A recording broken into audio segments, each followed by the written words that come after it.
有智慧冇智慧係咩一回事咧？有智慧冇智慧咧，就係喺一件事上面好多條件、好多可能性，咁你睇到同睇唔到嘅區別嚟嘅。有智慧冇智慧，有好多好多可能性嘅一件事，有好多好多條件嘅。咁你諗到同諗唔到就係呢個有智慧同冇智慧嘅區別啦。你見識係廣嘅，咁聞所成為，具足之量啦。你角度係多嘅，咁你咪睇到咯，你咪容易諗到咯。你見過啊嘛，咁你可以用好多角度咧去思維一樣嘢，咁你個心咧就可以好現實，亦都係好靈活啊。咁呢個就係一個有智慧嘅表現啦。咁你乃至一件事，你一觀察，你就知道呢件事咧，即係如果你係對緣起成件事好熟習嘅，咁你就知道佢係咩係有可能，咩係冇可能。有可能知道有可能，冇可能知道冇可能，因為你好熟呢個緣起。咁如果俾多啲資料你，俾多啲 information 你有智慧嘅，甚至可以預計呢件事咧嗰個發展係去到咩程度嘅。咁譬如你觀無常，咁你可以用好多好多角度咧嚟去證明啲嘢係無常嘅，無我亦都係一樣嘅。咁呢個就係智慧啦。咁勝解頭先所講啦，就係生起咗嘅知見嚟嘅。係一個你唔猶豫嘅，你肯定嘅結論。咁智慧咧就係喺能夠生起呢個知見嘅分別心嗰度啦，就係思維能力啦。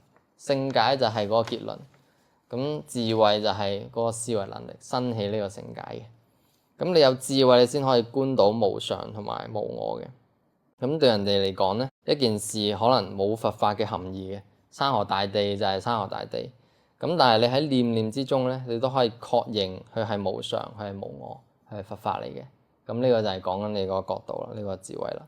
因為你有呢份智慧嘅敏感度啊，咁所以你從任何一個角度咧，都可以睇到一件事確實係無我嘅。咁甚至乎你可以話好難去確認到有一個我係存在喺度嘅。咁你嗰個知見係可以迅速到咁樣樣嘅。咁咩叫無我咧？根據炮禪師有寫一本書《智慧之光》啦，咁入邊有一個比喻，我覺得幾好嘅。咁大家都可以用呢個角度嚟觀賞嘅。咁我喺眾多無我角度入邊咧，咁啊攞呢個提供俾大家多一個角度去睇下。咁如果你有即係你假設啦，你呢個人有100年壽命嘅，咁你將佢分成10個階段，10年啦嚇。咁每一個階段咧，咁我哋都可以思維每一個階段其實咧都係去唔到下一個階段。10歲嗰個你咧，去唔去到20歲先？去唔到啊嘛。10歲嗰個你好細粒啫嘛，佢點會去到20歲咧？咁20歲嗰個你又去唔去到30歲先？30歲嗰個你又去唔去到而家咧？佢每一個都係佢生起嘅時候就係嗰個緣起，佢就會滅啦嘛。咁佢唔會帶到去下一個階段。咁乃至到日頭嗰個你，去唔去到夜晚先？你每一個 moment，每一個剎那都喺度變緊。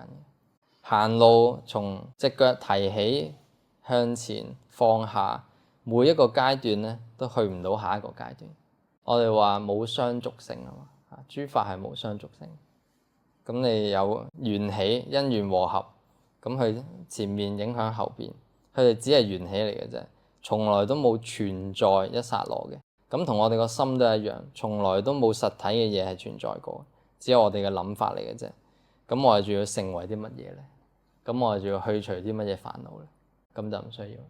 心又係空嘅，境又係空嘅，一切都係喺無常無我嘅了解之中，就係咁樣。提供多一個智慧嘅角度俾大家去參下。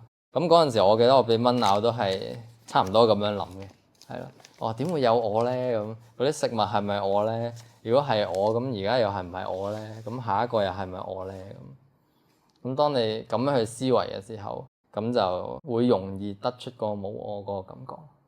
咁當呢個感覺一出嘅時候，咁就發現，原來唔需要去避開，亦都唔需要去追。如果大家有興趣瀏覽翻成條片嘅完整版本，咁就撳以下條 link 啦。好，阿彌陀佛，多謝晒。